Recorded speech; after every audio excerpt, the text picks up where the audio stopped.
Why go on when you give everything and face that which torments you, only to find that it is worse than you could have imagined? Why go on? In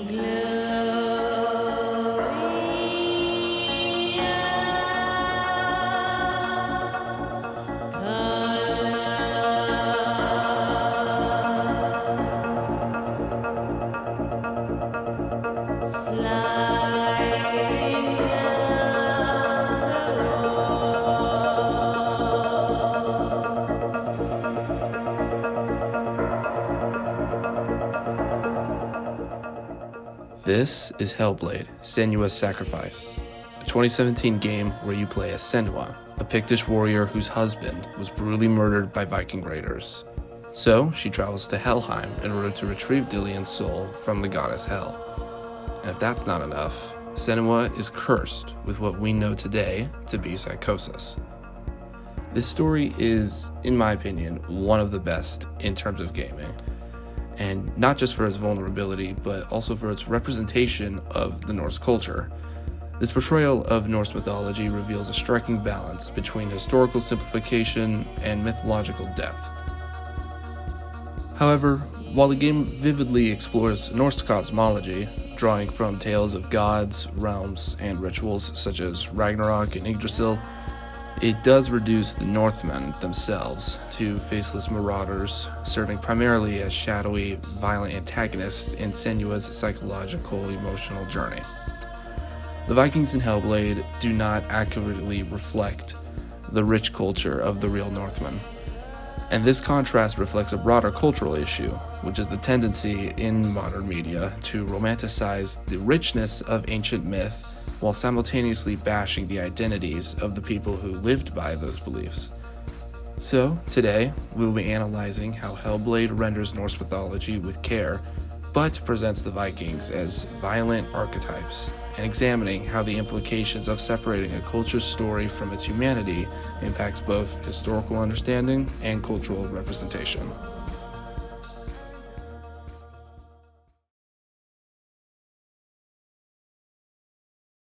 According to Erika Sigurdsson, the figure of the Viking often represents a very specific form of masculinity, one that encompasses notions of violence, dominance, and other aggressive traits. The Vikings presented in Hellblade, Senua's Sacrifice, are no different, offering less a historically grounded people and more a symbolic force, shadowy representations of trauma, violence, and fear. These Northmen are not given names, voices, or perspectives. They exist primarily as enemies, both literally and figuratively, as they not only raided Senua's village and killed her lover, but they are the main enemy type that the player will encounter throughout the game. Their function in both the gameplay and narrative embodies the horrors that haunt Senua's psyche, as they are portrayed as having giant muscular bodies and donning masks of bones to appear more menacing. Now, this costuming of the Northmen may seem innocent-minded, as the game has to have scary enemies to be effective, but this still hurts the image of the Vikings, especially when you take into account the sexuality aspect of these characters. The plot thread of the Northmen raiding and ransacking Senua's village feeds into this quote-unquote paradox of sex and violence proposed by Sigurdsson, which fits in with the violent, dominant form of male sexuality. So, the game situates them more as dead monsters than as members of a complex culture. This abstraction strips the Vikings of their historical and cultural identity, turning them into a generalized other defined by violence, a portrayal that mirrors long-standing stereotypes rooted in modern pop culture rather than historical scholarship. Now, despite their alien portrayal, there are some subtle ways in which these Vikings are us. The game's careful and respectful treatment of Norse mythology suggests a shared human fascination with the Northmen's stories and cosmology, and this is no more evident than with the character of Druth, a Celtic warrior who met Senua and shared the Northmen's secrets of hell with her. The player meets Druth at the beginning of the game, and he continues to serve as a guide through the harrowing realm of Helheim, as well as an historical guide for all things Norse myth. Throughout the game's levels, the players can find runestones, and upon interacting with them, Druth will tell tales both epic and small in scale, often pertaining to the area that the story is in at that point. Through these interactions with Druth, the game demonstrates how even across cultures and through captivity, mythology becomes a bridge, something intelligible and even beautiful. For instance, the trials to access the gates of hell involve solving rune puzzles and learning about figures such as Surt, the fire giant, and Valravn, the god of illusions, mythical beings drawn directly from Norse and Danish lore. These sequences contain the rune stones, with Druth providing context on these certain beings, rich narratives, details often presented through stylized visuals and voiceover storytelling, underscoring the game's investment in the intellectual and spiritual framework of Norse culture. Yet, this mythic richness never extends to the human dimension of Northmen. Druth invites the player to explore these myths in depth, allowing the mythology to humanize the culture that the Vikings cannot themselves. The myths invite empathy, curiosity, and understanding, suggesting that beneath the mantra's portrayal lies a world not too dissimilar to our own. A world shaped by fear, loss, and awe, and the desire to understand existence. Yet, the game never reconciles this contradiction. The Vikings remain both intimately familiar through their stories, but profoundly alien through their actions. The developers themselves also contribute to this. In developer diaries, they detail their efforts to treat Norse myth not as mere fantasy, but as a belief system deeply embedded with psychological, emotional, and spiritual resonance, mirroring Senua's own descent into mental illness. At the start of the project, we researched as much as we could Viking mythology, art, and culture, but the more we looked into it, the deeper we went, the more I started to feel like we were out of our depth. So we reached out to Dr. Elizabeth Ashman Rowe, a leading scholar in the Department of Anglo-Saxon, Norse, and Celtic from the University of Cambridge. However, what is notably absent from these discussions is any parallel concerns with representing the Vikings themselves as cultural or historical people. The Northmen appear in the narrative simply as backdrops or enemies, figures of trauma and violence, without the same care or complexity afforded to the gods and myths they worshipped. This absence speaks volumes. It reveals a conscious choice to separate the mythological from the historical, and to invent in one while ignoring the other is drastic. While the mythology is honored, the human culture behind it is just reduced to a violent stereotype.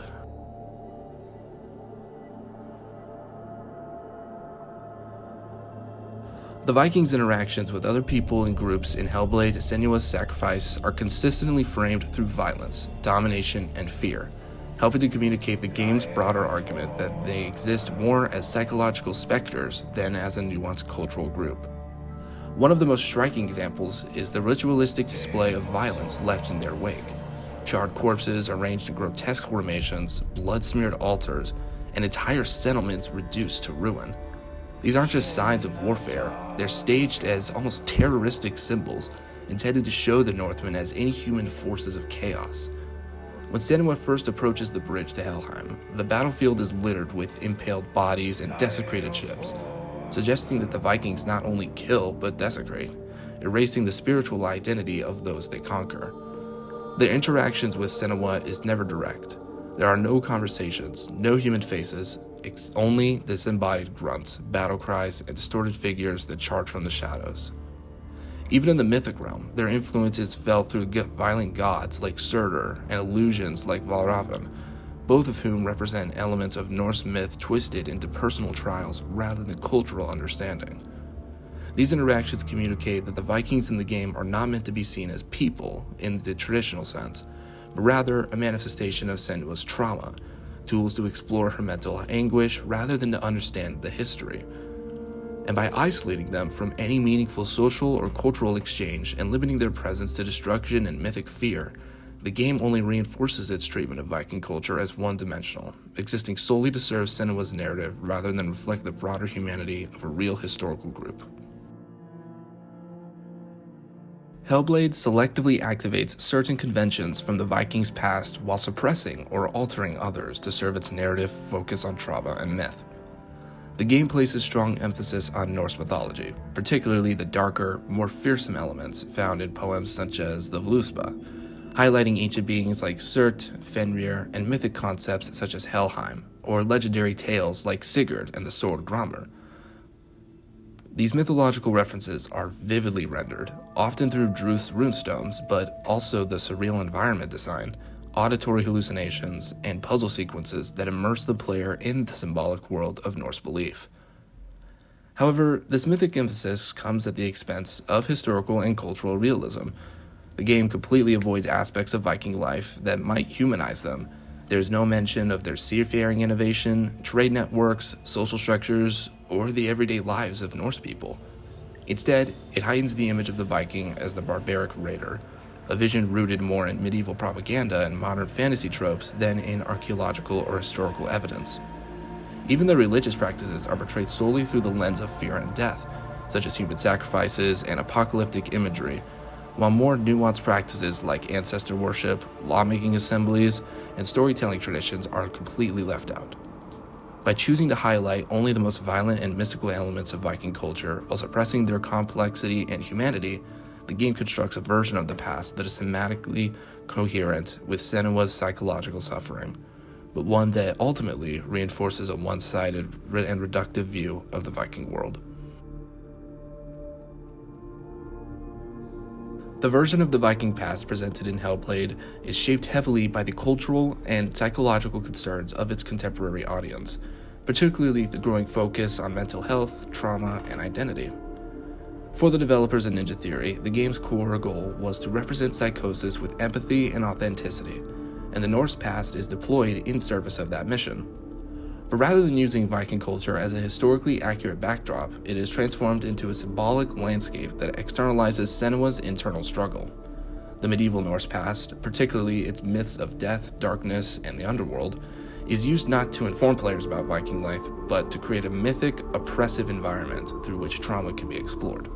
This reflects a broader trend in media where the past, especially the medieval, is reinterpreted less for historical fidelity and more emotional and thematic resonance with present-day issues.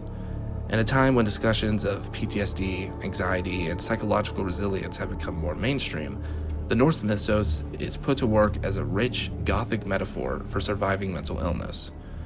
So the game does not use Vikings to reflect on the historical significance, but instead turns them into emotional and symbolic tools, monsters of the mind rather than men of the past. This reimagining fits neatly into a modern, Western cultural moment that often seeks catharsis through epic narratives of suffering and recovering, casting the medieval world not as a time of human complexity, but a distant, dangerous realm, ideally suited for staging psychological battles. The medium of Hellblade, as a video game, plays a crucial role in shaping its production and reproduction of cultural meaning, particularly in how it engages the player emotionally and physically with its portrayal of Viking mythology and trauma.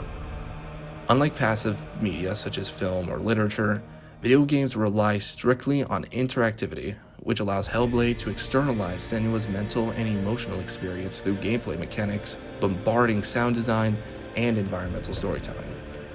The player does not merely observe Senua's descent into the dark realm of Helheim. They actively navigate it, solving rune puzzles based on ancient symbols, facing off against mythological foes, and all the while enduring auditory hallucinations from her own psyche. For nearly the entire playtime, Senua is overwhelmed by the voices in her head, ranging from helpful hints about where to go next, or to actively mocking the player if they become stuck in certain situations. This immersive approach heightens the symbolic use of Norse mythology by forcing the player to experience its darkness and strangeness firsthand, the blending cultural past and personal psyche in ways that traditional media cannot replicate. Moreover, Hellblade's genre, a narrative-driven psychological action game, also determines how Viking culture is interpreted and presented. The genre prioritizes mood, symbolism, and internal struggle over historical realism or world building, and while this is damaging, this does allow the developers to selectively borrow elements from Norse mythology that support the game's psychological themes, while discarding or avoiding more mundane or humanizing aspects of Viking life. As a result, Viking culture becomes a kind of aesthetic tool, one that fits seamlessly with the dark, emotionally intense atmosphere required by the genre. The mythic structure of Senua's journey echoes the archetypal hero's descent into the underworld, and the use of Norse mythology strengthens this arc, providing recognizable yet ominous symbols like the gates of hell, sacrificial rituals, and apocalyptic prophecies. These are not neutral cultural artifacts. They are intentionally chosen and adapted to create a symbolic, emotionally resonant experience for contemporary audiences. And in this way, the video game medium, especially in its current era of cinematic storytelling and emotional engagement, shapes not only how the Viking past is presented, but how it's experienced, transforming history and mythology into a vehicle for personal and psychological exploration. Overall, Hellblade: Senua's Sacrifice offers a powerful, emotionally immersive experience that uses the mythic past to explore the psychological present. Through its symbolic and mostly haunting portrayal of Norse mythology, the game captures the emotional resonance of ancient stories while highlighting the human complexity of the Viking people themselves. By casting the Northmen as faceless invaders and emphasizing only the most violent and mystical elements of their culture, Hellblade reflects modern anxieties about trauma, identity, and mental illness, rather than striving for historical accuracy.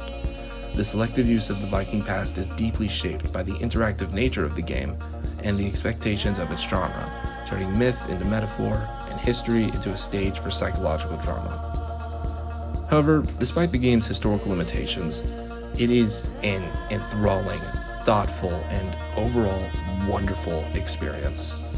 One that I highly recommend as it encourages empathy, challenges stigma around mental health, and immerses players in a richly stylized world.